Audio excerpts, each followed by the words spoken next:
Effective answers to effective prayers, ప్రభావవంతమైన ప్రార్థనలకు ప్రభావవంతమైన జవాబులు వస్తాయి దైవజనమా. దేవుని వాక్యంలో ఇర్మియా గ్రంథం 33వ అధ్యాయము 3వ వచనంలో మనం చూస్తే, call to me and I will answer you, నాకు మొరపెట్టుము నేను నీకు ఉత్తరమిస్తాను అని ప్రభువైన దేవుడు తెలియజేస్తున్నాడు. నీవు గ్రహింపలేని గొప్ప సంగతులను, గూఢమైన సంగతులను కూడా నేను నీకు తెలియజేస్తానని సర్వశక్తిగల దేవుడు తెలియజేస్తూ ఉన్నాడు. ప్రార్థన అనేది ఒక రిలేషన్షిప్. ప్రార్థన మనం చేస్తున్నామంటే దేవునితో మన బంధుత్వాన్ని, ప్రగాఢమైన అనుబంధాన్ని అధికం చేసుకుంటూ ఉన్నాం. ఇది కొంతమంది ఆచారంగా చేస్తూ ఉంటారు, ముఖస్థితి కోసం చేస్తుంటారు, చేయాలి కాబట్టి చేస్తుంటారు, మొరపెట్టాలి కాబట్టి మొరపెడుతుంటారు. కొంతమంది పరిస్థితి ఆ విధంగా ఉంటుంది. కానీ ఎక్కువ శాతం మంది ఆ యొక్క ప్రార్థనలో బంధుత్వాన్ని, బంధాన్ని, స్నేహాన్ని, ప్రేమని అనుభవిస్తూ ఉంటారు. అది ప్రభు యొక్క హృదయంలో నుండి విశ్వాసుల యొక్క, భక్తుల యొక్క హృదయాల్లోనికి ఆ జీవజల నదిని ఆయన పంపిస్తూ ఉంటాడు. మీ ఇద్దరు హృదయాలు ఏకీభవిస్తూ ఉంటాయి, మీ ఇద్దరు మనస్తత్వాలు ఏకీభవిస్తూ ఉంటాయి, మీ ఇద్దరు ఆలోచనలు ఏకీభవిస్తూ ఉంటాయి. దేవుడు నీతోనూ, నువ్వు దేవునితోనూ ఏకీభవించడం ప్రారంభిస్తావు. దానివలన ప్రస్ఫుటమైనటువంటి గొప్ప మేలులు నీ జీవితంలో నువ్వు చూడగలుగుతావు. మొదటిగా మనం చూస్తే, God answers with power beyond our ability. మన సామర్థ్యానికి మించిన జవాబుల్ని మనం చూడగలుగుతాం. ఎఫెసీయులకు రాసిన పత్రిక 3వ అధ్యాయము 20వ వచనం, అలానే మొదటి రాజుల గ్రంథం 18వ అధ్యాయము 36 నుండి 39వ వచనం. మానవ సామర్థ్యానికి మించిన కార్యం ఏలియా ద్వారా దేవుడు జరిగించాడు. అగ్ని దిగిరమ్మంటే దిగొచ్చేసింది. ఆ అగ్ని చేత దహించబడాలని నేను ఆజ్ఞాపిస్తే అక్కడున్న బలులన్నీ దహించబడ్డాయి. ఆకాశంలోంచి ఏమి దిగిరావాలో అది దిగిరమ్మని ఆజ్ఞాపిస్తే అవి దిగొచ్చాయంట. దేవుని స్తోత్రం కలుగును గాక. అలా మన సామర్థ్యానికి మించినటువంటి కార్యాలని ప్రభు అయిన దేవుడు చేయటం ప్రారంభిస్తాడు. రెండవదిగా, God answers with peace in our storms. మనం కలిగిన తుఫానుల్ని నిమ్మలపరిచి, సమాధానపరిచి ఆయన కార్యాలని జరిగిస్తాడు. నా జీవితానికి, నా బ్రతుక్కి ఏముంది సంతోషం, ఏం మిగిలింది? నా బ్రతుకు చినిగిన విస్తరాకులాగా అయిపోయిందండి అని ఏడుస్తున్నావేమో ఈ రోజున. అది నిజము కాదు. నీ సమస్యలకి, నీ తుఫాన్లకు మించిన సమాధానము, శాంతి, నెమ్మదిని దేవుడు నీకు ఇవ్వబోతూ ఉన్నాడు.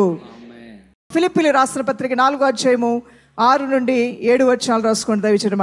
మూడవదిగా, God answers with wisdom and revolution. ఆయన ప్రత్యక్షతలతో, ఆయన జ్ఞానముతో నీకు ఆయన జవాబులు ఇవ్వటం ప్రారంభిస్తాడు.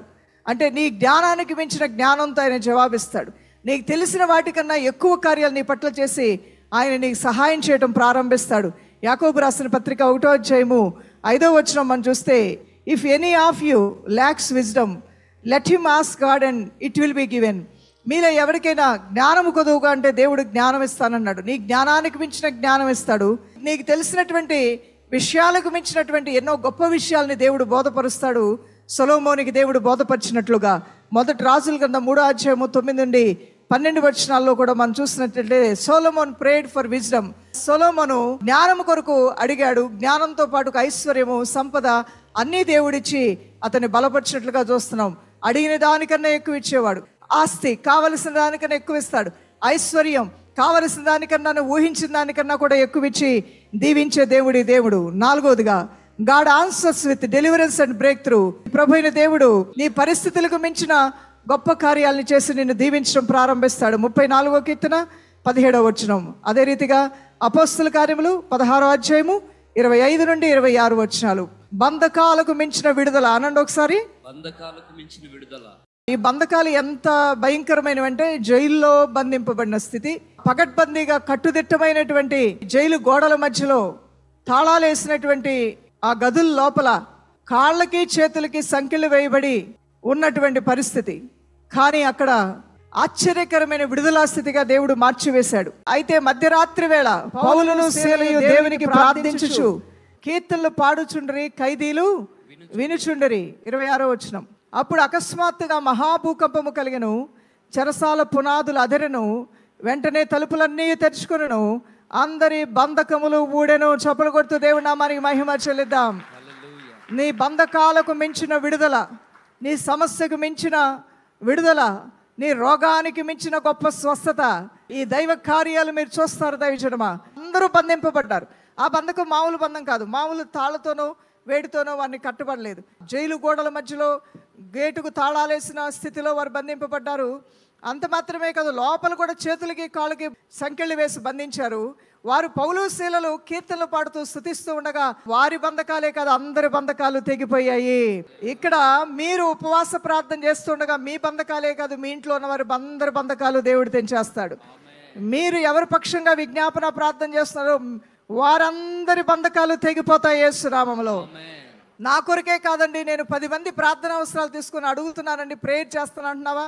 నీకు సహాయం చేసే దేవుడే నీకెంత సహాయం చేస్తాడో వారికి కూడా అంతే సహాయం దేవుడు చేయబోతూ ఉన్నాడు. దేవుని బిడ్డ, నీకున్న సహృదయము, నీకున్న మంచి హృదయాన్ని దేవుడు హర్షిస్తాడు.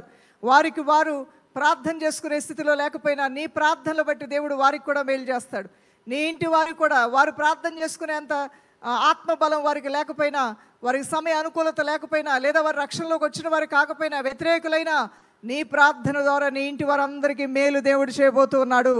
నీ బంధకాలే కాదు, అందరి బంధకాలు, నీ కుటుంబంలో ఉన్న అందరి బంధకాలు తెగిపోవునుగా యేసు నామములో. 5వదిగా దైవజనమా, God answers with transformation and revival. 2 దినవృత్తాంతములు 7వ అధ్యాయము 14వ వచనం. If my people pray I will hear from heaven and heal their land. నా పేరు పెట్టబడిన నా జనులు తమ తాము తగ్గించుకుని ప్రార్థన చేసి నన్ను వెతికి తమ చెడు మార్గములు విడిచిన ఎడల ఆకాశము నుండి నేను వారి ప్రార్థన విని వారి పాపములు క్షమించి వారి దేశమును స్వస్థపరుస్తానని దేవుని వాక్యం తెలియజేస్తుంది. ఉదాహరణ అపోస్తల కార్యములు 2వ అధ్యాయము 1 నుండి 4 వచనాలు. మేడగది అనుభవంలోనికి దేవుని మాటలు విని తమను తాము తగ్గించుకొని పెంతెకొస్తనే పండుగ దినం వచ్చినప్పుడు అందరూ ఒక చోట చేరారంట. అందరూ ఒక చోట కూడి ఉండరి. అప్పుడు వేగముగా వీచు బలమైన గాలి వంటి ఒక ధ్వని ఆకాశము నుండి అకస్మాత్తుగా వారు కూర్చుని ఉన్న ఇల్లంతయు నిండెను. మరియు అగ్ని జ్వాలల వంటి నాలుకలు విభాగింపబడినట్టుగా వారికి కనబడి వారిలో ఒక్కొక్కరి మీద రాలగా అందరూ పరిశుద్ధాత్మతో నిండిన వారై ఆ ఆత్మ వారికి వాక్శక్తి అనుగ్రహించిన కొలది అన్య భాషలతో మాట్లాడినట్లుగా మనం చూస్తూ ఉన్నాం. దైవజనమా, ఆ దేవుని యొక్క ఆ సమాధానాలు నీ ఆత్మ బలము పొందుకుంటుంది, ఆత్మ పుష్టిగా ఉంటుంది. దేవుడు ఏం చేయాలనుకుంటున్నారో అవన్నీ నీలో ప్రభు ఆయన ఆశ నెరవేర్చుకుంటాడు. నీ అక్కర్లు కూడా దేవుడు తీరుస్తాడు.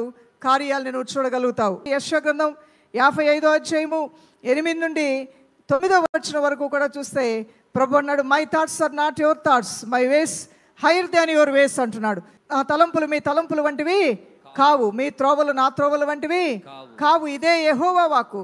అంటే నీ తలంపులకు మించినటువంటి మంచి కార్యాలు, ఆయన తలంపులు ఎంత గొప్పవో ఆ తలంపుల్లో ఉన్న గొప్ప కార్యాలని నీ జీవితంలో నువ్వు పొందుకొని నువ్వు చూడబోతున్నావు.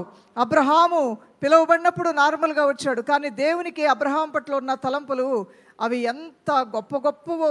ఆయన వంశావళి ద్వారా సకల జనులు దీవించబడతారని, అసలు సంతానమే లేని ఇతనికి సంతానం ఇస్తానని, 100 సంవత్సరాలు వచ్చినా నో వర్రీ అంటున్నాడండి ఈ దేవుడు. నువ్వు అంటావు నాకు 30 సంవత్సరాలు వచ్చే ప్రభు ఇంకా పెళ్లి కాలేదు, నో వర్రీస్ అనండి ఒకసారి. No worries. నువ్వు అడుగుతున్నావు, దేవుని దగ్గర మొరపెట్టుకుంటున్నావు, తప్పక ఆయన కార్యాన్ని నువ్వు చూస్తావు. ఎలా ఎప్పుడు అనేది నీ మనసులోంచి తీసేసుకో. ఎలా ఎప్పుడు సారం వచ్చేసిందంటే ఎలా జరుగుద్ది, నేను ముసలావిడిని అయిపోయానుగా అన్నదంట. ఎలా ఎప్పుడు అనేది వద్దు. ప్రభు తన ప్రజల్ని ఆస్వాదించి మేలు చేయాలనుకుంటున్నాడు. ఆయన తగిన సమయంలో అన్నీ జరిగిస్తాడు. ఆయన నీకు మేలు చేయాలనుకుంటున్నాడు. ఆయన తగిన సమయంలో జరిగిస్తాడు. ఎప్పుడు ఎలా ఎప్పుడు ఎలా ఎప్పుడు ఎలా అని ఊరికే చెదలాగా నీ మనసులు తొలి చేస్తూ ఉంటే నెమ్మదిగా నీలో ఉన్న విశ్వాసం నీరు గారిపోతూ ఉంటుంది. ఎప్పుడు జరుగుతుంది, ఎలా జరుగుతుంది, అసలు జరుగుతుందా లేదా, అసలు అవుద్దా లేదా, అసలు ఉపవాస ప్రార్థన జవాబు వస్తా లేదా, ఈ మాటలు ఆపాలి. నువ్వు ఒకటి నమ్మాలి, ప్రభుతో సహవాసం చేస్తున్న నాకు మేలు కొరకే నా దేవుడు అన్నీ చేస్తాడు. నన్ను ఆశీర్వదించడం కొరకే నాకు అన్నీ చేస్తాడు. ఆయన అన్నీ మంచే చేస్తాడు. Is a good God. ఆయన నాకంతా కూడా మంచే చేస్తాడు అనండి ఒకసారి. ఆయన నాకంతా కూడా మంచే చేస్తాడు. ఆయన నాకంతా కూడా మంచే చేస్తాడు. అందువలన దైవజనమా, ఆయన తన శక్తితో నీ జీవితంలో ఊహకు మించిన కార్యాలు చేస్తారు. With power greater than you imagine. నువ్వు ఊహించిన దానికన్నా గొప్ప కార్యాలు నీ దేవుడు చేస్తాడు. With peace deeper than your fear. నీ భయానికి మించినటువంటి సంరక్షణ, సురక్షితమైన స్థితిని నీ దేవుడు నీకు అనుగ్రహిస్తాడు. With wisdom hire than your logic. నీ లాజిక్ ఎలా ఏంటి అని నీ లాజిక్ మించిన దేవుడు జ్ఞానంతో, తన జ్ఞానముతో అన్ని కార్యాలని చక్కబెట్టేస్తాడు. Hallelujah. With deliverance stronger than your chains. నీ సంఖ్యలకు మించిన విడుదల, గొప్ప విడుదల నీ దేవుడు ఇవ్వబోతూ ఉన్నాడు. నీ శక్తి వలన, నీ బలం వలన కాదు, ఆత్మ ద్వారా నీ దేవుడు నీ పట్ల గొప్ప కార్యాలు చేయబోతున్నాడు యేసు నామములో. And with revival brighter than your fast. నీ యొక్క స్థితి ప్రకాశమానమైన స్థితిగా లేదేమో, నీ వెలుగు ప్రకాశించలేదేమో, కానీ నీ దేవుడు నీ వెలుగుని, నీ నిర్దోషత్వమును మధ్యాహ్న కాల వెలుగు వలె చేయబోతున్నాడు. దేవుని బిడ్డ, నీ కొమ్మును ఆయన లేవనెత్తబోతూ ఉన్నాడు. మరుగై ఉన్న నిన్ను ఆయన పట్టణపు మధ్యలోనే తీసుకొని రాబోతూ ఉన్నాడు. నీ బంధుమిత్రుల మధ్యలో, నీ చుట్టాల మధ్యలో, నీ సహ ఉద్యోగుల మధ్యలో నీ స్థితి మరుగైపోయినట్లుగా ఉన్నది, కానీ ఆయన తేజరిల్లింపజేయబోతున్నాడు. లెమ్ము, తేజరిల్లము, నీకు వెలుగు వచ్చి ఉన్నది. ప్రభువుతో అనుబంధం కలిగి, వాక్య సహవాసం కలిగి ప్రభువుతో నడుస్తున్న దైవజనమా, మీ జీవితాల్లో ప్రభైన దేవుడు ఇలాంటి ఎన్నో కార్యాలు జరిగిస్తూ ఉన్నాడు. ఇంకా నేను మీకు జ్ఞాపకం చేయాలనుకుంటుంది ఏంటంటే, మీ జీవితంలో ఎప్పుడు నేను చెప్పే ఈ ప్రార్థనలు మీలో ఉంచుకోండి, జాగ్రత్తగా దాచుకోండి. జాడీలో పచ్చడి కనుక సంవత్సరానికి సరిపడి పెట్టుకున్నట్టు నేను చెప్పే ఈ మాటల్ని, బలమైన జవాబులు నీ జీవితంలో నువ్వు ఇప్పుడు ఆ తర్వాత కూడా చూడాలి అంటే బలమైన ఈ ప్రార్థనలు నీలో ఉండాలి. బలమైన జవాబులు నువ్వు పొందాలంటే ఈ ప్రార్థనల్ని జాడీలో పచ్చడి పెట్టి దాచినట్లుగా నీ హృదయంలో ఈ ప్రార్థనలు దాచుకో. ఇవన్నీ నీలో భద్రపరుచుకొని ఆ పచ్చడి కనుక కొంచెం కొంచెం తీసుకొని తిన్నట్లుగా, అవసరానికి తగ్గట్టుగా, అవసరమైనప్పుడు నీలో ఉన్న ఈ యొక్క ప్రార్థన గుణలక్షణాలను బయటికి తీ. ఏది ఎప్పుడు అవసరం వస్తుందో దాన్ని బయటికి తీ. దానివలన ఒక అన్నంలో నెయ్యి వేసుకొని, లేదంటే పప్పు కలుపుకొని, లేదంటే నీకు ఇష్టమైన మాంసాహారం కలుపుకొని తింటే నీ నోటికి ఎంత రుచిగా ఉంటుందో, దేవుడు నీలో పెట్టినటువంటి మాటలు నీ గుండెల్లో భద్రంగా దాచుకోగలిగితే అవి నీకు వచ్చిన ప్రతి సమస్యకి ఒక మెడిసిన్ లాగా అవి పనిచేస్తాయి. హల్లెలూయా. నీ ప్రతి సమస్యను ఛేదించే అగ్ని బాణములాగా ఉండబోతూ ఉన్నాయి. దుష్టుని యొక్క అగ్ని బాణములను చల్లార్చే ఒక గొప్ప డాలులాగా నీకు ఉపయోగకరంగా ఉండబోతూ ఉన్నాయి. జాడీలో పచ్చడి పెట్టారు. ఇప్పుడు చెప్పే ఈ మాటలన్నీ మేము ఎక్కడ పెట్టుకోవాలి? ఒడి ఇలా చాపానండి, ఒడిలో వేయండి అనకండి. నన్ను ఒడిలో వేయలేను నేను. ఈ మాటలు కేవలం నీ గుండెల్లోనే వేయాలి. హల్లెలూయా. నీ గుండెల్లో మాత్రమే ఈ మాటలు ఉంటే నీ బ్రతుకులో సువాసనని నువ్వు చూడగలుగుతావు, మహిమను నువ్వు చూడగలుగుతావు, మనోహరమైన కార్యాలు నీ కళ్ళ ముందు కనబడతాయి. మొదటిగా రాసుకోండి దైవజనమా, హంబుల్ ప్రేయర్స్ అనేవి బలమైన జవాబులకు కారణంగా ఉంటాయి. 2 దినవృత్తాంతములు గ్రంథం 7వ అధ్యాయము 14వ వచనము, అలానే లూకా సువార్త 18వ అధ్యాయము 13 నుండి 14 వచనాలు. ట్యాక్స్ కలెక్టర్ అనేటువంటి జక్కయ్య కూడా హంబుల్ ప్రార్థన, వినయంతో కూడిన ప్రార్థన ద్వారా ఆ ఇంటికి రక్షణ తెచ్చుకున్నట్లుగా మనం చూస్తున్నాం. రెండవదిగా ఫెయిత్ ఫీల్డ్ ప్రేయర్స్, విశ్వాసంతో కూడిన ప్రార్థన. నీ ప్రార్థనలో వినయం ఉందా లేదా చూసుకో. నువ్వు చేసే ప్రార్థనలో విశ్వాసం ఉందా లేదా నువ్వు గమనించుకో. హెబ్రీయులకు రాసిన పత్రిక 11వ అధ్యాయం 6వ వచనం, అలానే మార్కు సువార్త 5వ అధ్యాయం 34వ వచనం. రక్తస్రావంతో ఉన్న స్త్రీతో యేసయ్య చెప్పాడు, అమ్మా నీ విశ్వాసము గొప్పది, నీకు స్వస్థత కలిగిందని. మూడవదిగా పర్సిస్టెంట్ ప్రేయర్స్, పట్టుదలతో కూడిన ప్రార్థన నీకు గొప్ప జవాబులను తీసుకొస్తుంది. మొదటి దశలోనికి రాసిన పత్రిక 5వ అధ్యాయము 17వ వచనం, ప్రే వితౌట్ సీజింగ్ అని రాయబడి ఉంటుంది. లూకా సువార్త 18వ అధ్యాయము 1 నుండి 8వ వచనం కూడా మనం చూస్తే, ఒక విధవరాలు ఆమె పట్టు విడవకుండా పదే పదే ఆమె మొరపెట్టుకుంటూ ఉంటే బద్ధకస్తులైన రాజు కూడా జవాబు ఇవ్వగలేంది, మంచి దేవుడిని నేను మీకు పదే అడిగితే నేను జవాబు ఇవ్వనా అంటున్నాడు. అడగటం మానేయకండి. ఎప్పుడు దేవుని సన్నిధిలో జ్ఞాపకం వచ్చినప్పుడల్లా మీ అవసరాలు అడుగుతూనే ఉండండి, తప్పక జవాబు మీరు చూడబోతూ ఉన్నారు.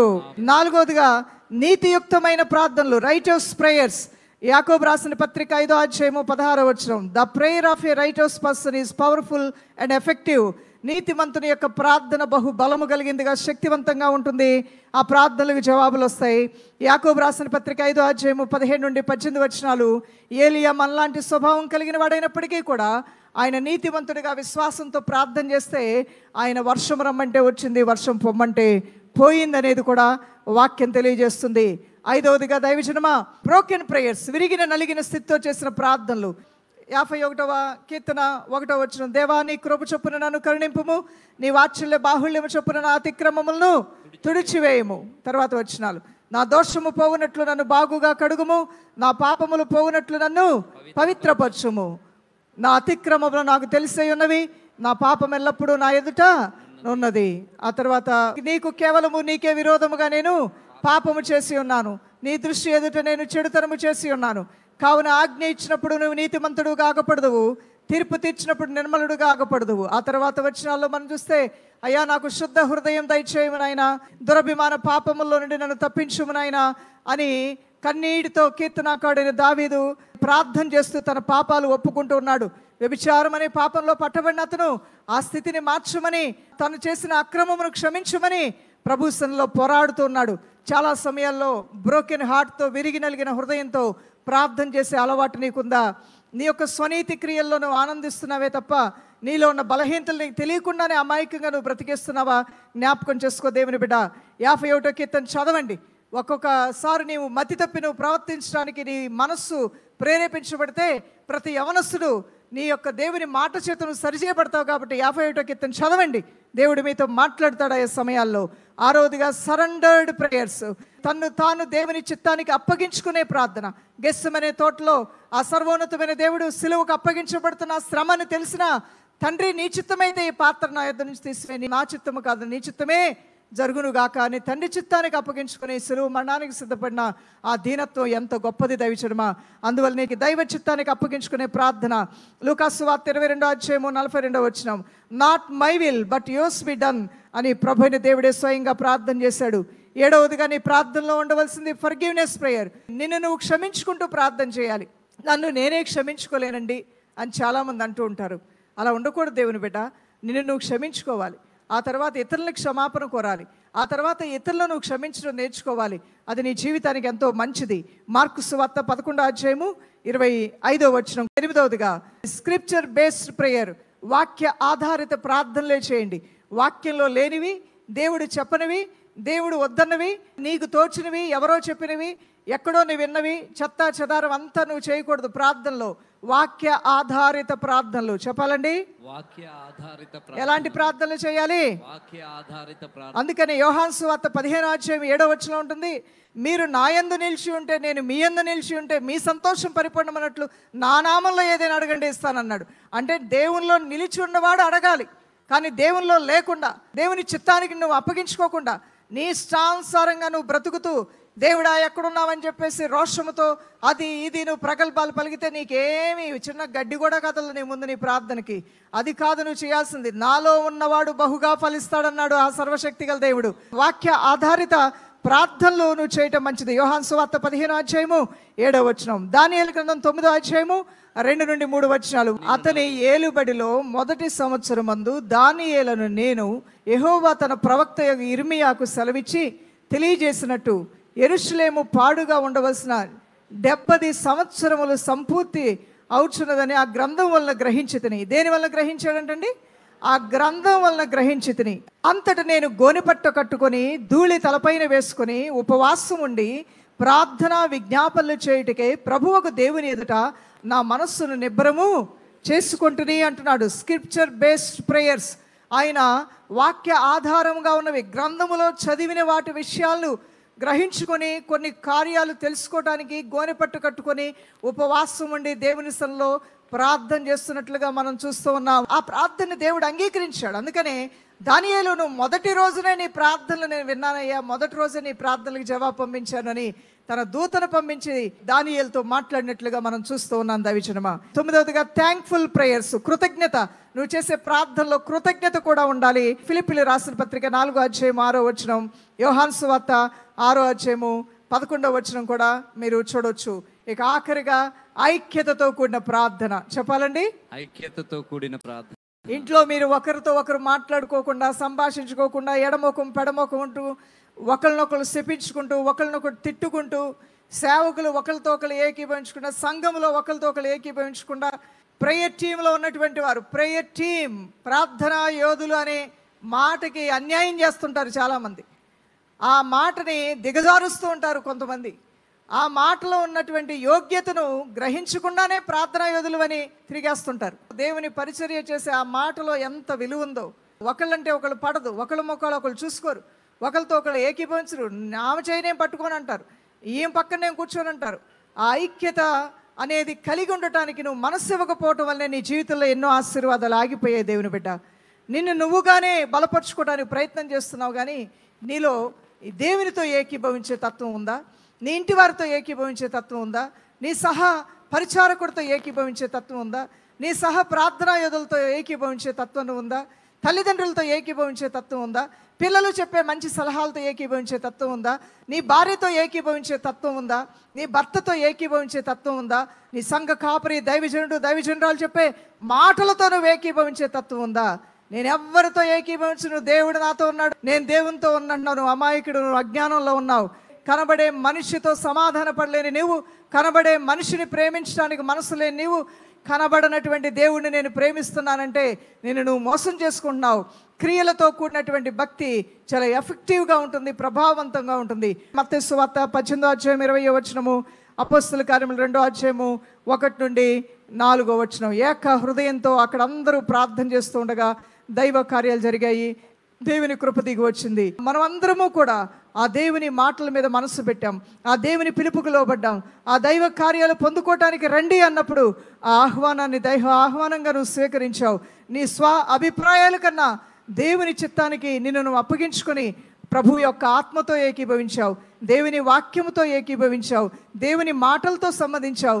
దైవజనులు చెప్పినటువంటి ఆ దేవుని యొక్క సలహాలు, సూచనలతో, ఉపదేశములతో నువ్వు ఏకీభవించావు. నువ్వు ధన్యుడివి, ధన్యురాలువి. ప్రభు నీకు మేలు దయచేయునుగాక. అందరము కలిసి చిన్న ప్రార్థన చేద్దాం. దైవజనమా, మహాపరిశుద్ధుడైన నా ప్రియ తండ్రి, కనికరంగల దేవా, సర్వశక్తివంతుడా, సర్వోన్నతుడా, అయా నా తండ్రి ప్రభు, వారికి రాబోచిన కాలంలో మల్టిపుల్ బ్లెస్సింగ్స్తో, ఓ మహోన్నతమైన ఉపకారములతో వారిని తృప్తిపరిచే రీతిగా నీ కార్యాలను చేయబోతున్నావు. ప్రతి బిడ్డని పేరు పేరుని ఆస్వాదించండి, స్వస్థత, ఆరోగ్యాలు దయచేయమని, ఆశ్చర్యకార్యాలు జరిగించమని, మా యవన బిడ్డలను దర్శించండి. వారు రాసిన ఎగ్జామ్స్లో మంచి మార్కులతో పాస్ అయ్యే కృప దయచేయమని యేసుక్రీస్తు పరిశుద్ధ నామంలో ప్రార్థిస్తున్నాం మా ప్రియ తండ్రి. మన ప్రభువైన యేసుక్రీస్తు వారి యొక్క కృపా సమాధానము, ఆయన సంపూర్ణమైన రక్షణానందంలోను, శాశ్వతమైన ప్రేమలోను, క్రీస్తు యేసు యొక్క అన్యోన్యమైన సహవాసంలో సాగిపోతున్న ప్రియ సంఘమునకు, ప్రభు పాదసేవలో నమ్మకంగా యథార్థంగా దేవుని పరిచర్య ధర్మం నిర్వర్తించట్లో తమ ఘటాలని దేవుని సమర్పించుకున్న ప్రియులైన వారందరికీ మంచి సహకారులుగా ఉండి, ప్రార్థనాయుధులుగా ఉండి, ప్రతి ఒక్కరికి క్రీస్తు యేసు యొక్క కృపా సమాధానములు సదా తోడైండి బలపరిచి నడిపించునుగాక. ఆమేన్, ఆమేన్.